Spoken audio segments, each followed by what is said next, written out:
share with you some of my concerns surrounding Berkshire Hathaway and the Oracle of Omaha himself, the great Warren Buffett, which as of late has been changing stocks out of his portfolio as often as he's probably changing his Fruit of the Loom underwear. So today what I would like to do is go over the stocks that he's selling, the stocks that he's buying, and then his overall portfolio to offer you guys my personal and humble opinion. So in the clarity of my transparency, I'd appreciate it. You smash that like button, folks, and let's jump.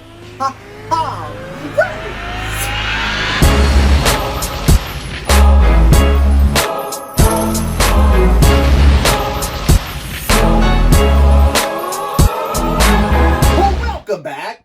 Passive income investors alike. And to kick this off, let's just start with the CNN business article that's talking about some of the stocks Buffett is selling here, which it says, so Buffett might be making a bet on more fear and an eventual rise in rates, hurting the economy. There are other signs that Berkshire is taking more steps to position its portfolio for such a downturn. Berkshire revealed in its latest regulatory filings that basically it sold out of its stake in investment banking giant Goldman Sachs and trimmed its positions in Wells Fargo, JP Morgan, PNC, New York Mellon, Bancorp, and MTB. Berkshire also pared back its stake in credit card giant Visa and MasterCard. Buffett's dumping of the big banks also came shortly after a sword on the airline industry. Berkshire no longer owns shares of Southwest, Delta, American Airlines, or United Airlines. So what we can see going on here, folks, makes a lot of sense for the Berkshire team because we all know Warren Buffett probably isn't the guy making all of the decisions anymore, considering they have Ted and Todd.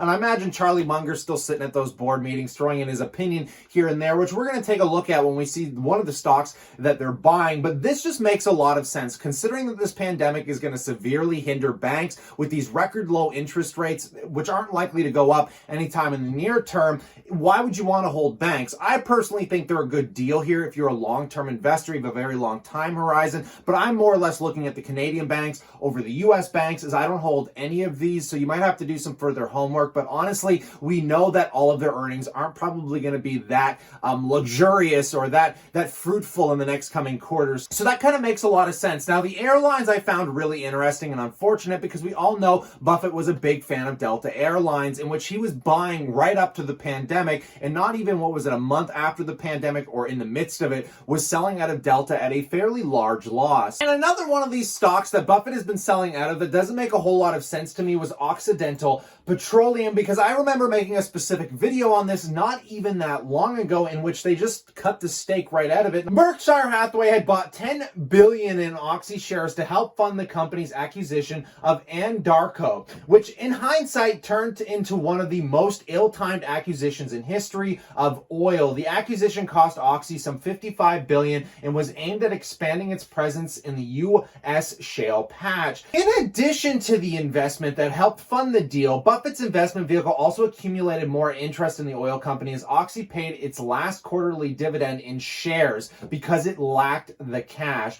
The exit could add to the already significant pressure on Occidental, which has been desperately trying to turn things around as it becomes the worst performing oil company on the S&P 500 Energy Index, shedding 64% since the start of the year. The news about Buffett's offloading of his stake in the company will hardly serve to push the stock higher. Occidental reported a net loss of $8.4 billion for the second quarter of the year, booking impairment charges on its oil gas assets because of the slump in oil prices. These came at a $6.6 billion of this. So basically, Berkshire Hathaway's portfolio was set up for an older generation, almost looking for stability when we're talking about oil, airlines, financials. I mean, those investments seem to make a lot of sense, except apparently in a crash. But this was like a whirlwind of crap, essentially, because not only did we have the pandemic exacerbating sell-off in major, huge parts of the stock market, we also had that massive oil crash. Actually, the first time in my lifetime that oil went negative on its pricing, right around the same time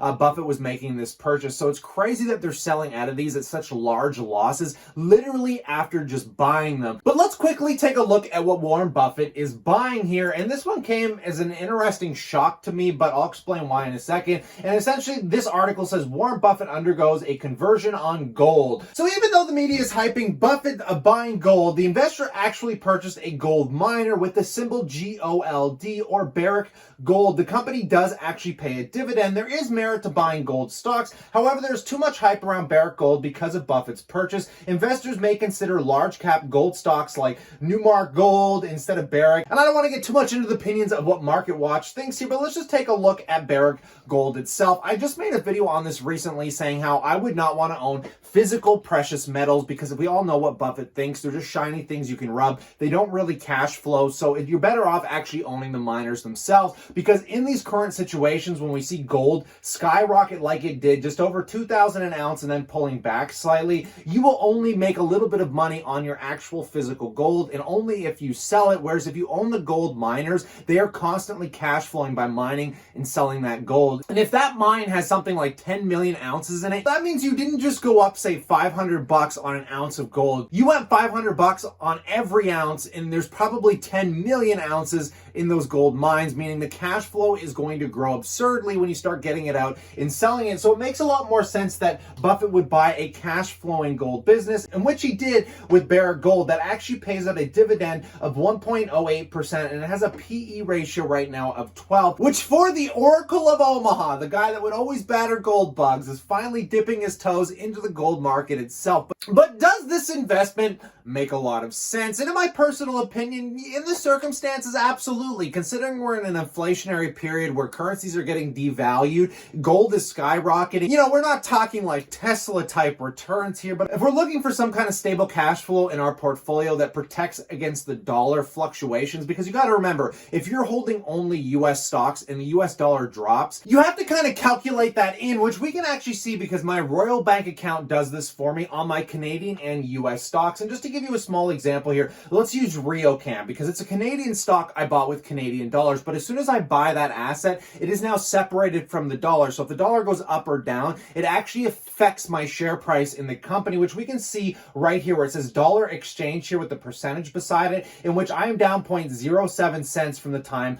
that I bought this, even though I'm up on the stock price itself. And if we scroll down, we can actually see on my US holdings, because I converted this at a really good time, I'm actually up about 1.7% when I bought Facebook with US dollars, and I'm up on the stock as well. Not only am I getting more money out of the share price going up, but I'm also getting a little bit more if I exchange this back to US currency, because all of these assets fluctuate against themselves. So it makes sense that to basically cushion Buffett's portfolio against, asset prices fluctuations, inflation rate in the dollar, that this will help protect shareholders. Leading us into, what do I think about Warren Buffett's portfolio? And this is going to be kind of a crude statement, but I think it's set up by dinosaurs here. And what do I mean by that? This isn't like a nuanced portfolio. Many of us millennial investors out there have been really driven toward tech, because tech is what is changing the world. And it took Buffett so long to get on board with this, in which they finally did, buying Amazon and Apple. But when we look at the percentage weighting against some of their other holdings,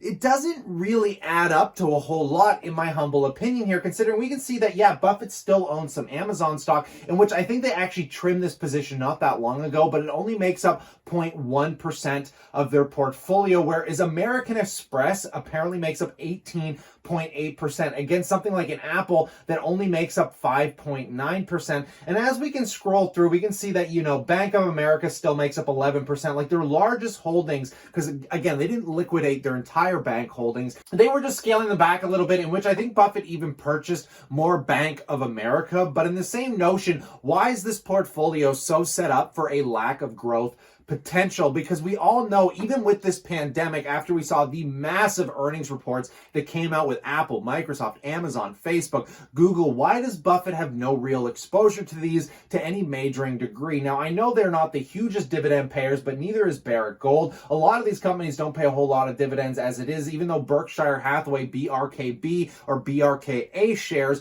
don't pay dividends either. So overall, I am a little displeased with the performance, because Berkshire Hathaway stock is actually actually down still 8.61% year to date. And in fact, I set up a joke portfolio that is still doing better than Buffett's year to date, because I actually went in just to test a little theory out that I had, that if I bought the top 10 S&P 500 stocks, that I would consistently outperform the market. So I took 100,000. There seems to be a fly analyzing my portfolio. Sorry about that, folks. But taking a look here, these are the top 10 S&P stocks that I literally bought just before the crash with 100,000 US fake money here, in which we can see, coming down to the analysis, we are actually up 10% year to date, outperforming the S&P 500 or the Vanguard VOO index by something like 7%, because I think the S&P index is only up like 3% year to date now, finally hitting back into all-time highs. So even in these top 10 companies, we can see that you own Google, you own Amazon, you own Apple and Facebook. Like, I mean, this is how Vanguard has top weighted their portfolio, which is even outperforming Berkshire Hathaway today. So this is why I'm calling Berkshire Hathaway kind of a dinosaur portfolio, because it doesn't represent the massive global change that is going on when we're talking about the electric vehicle space, when we're talking about online shopping with Amazon and Shopify, when we're just talking about tech in general with Facebook and Google doing YouTube and all these platforms that are just continuing to grow at an exacerbated rate thanks to this pandemic. So I would not be buying Berkshire Hathaway here when I could actually get better exposure to the best performing stocks, because we all know that tech stocks make up about 20 to 30% of the overall weighting of the S&P 500. When we're talking about some of these big index funds like Vanguard, like the SPY, and it makes more sense to have exposure to that considering the entire markets right now are held up on those tech companies. In light of all of this, I would love to know what you guys think in that comment section below about Buffett's portfolio, because I love Buffett's advice, okay? His philosophies, he's the Oracle of Omaha, started from nothing, started from the bottom, now he's here. I mean, it's an absolutely wonderful story, and I would love to go to one of their shareholder meetings,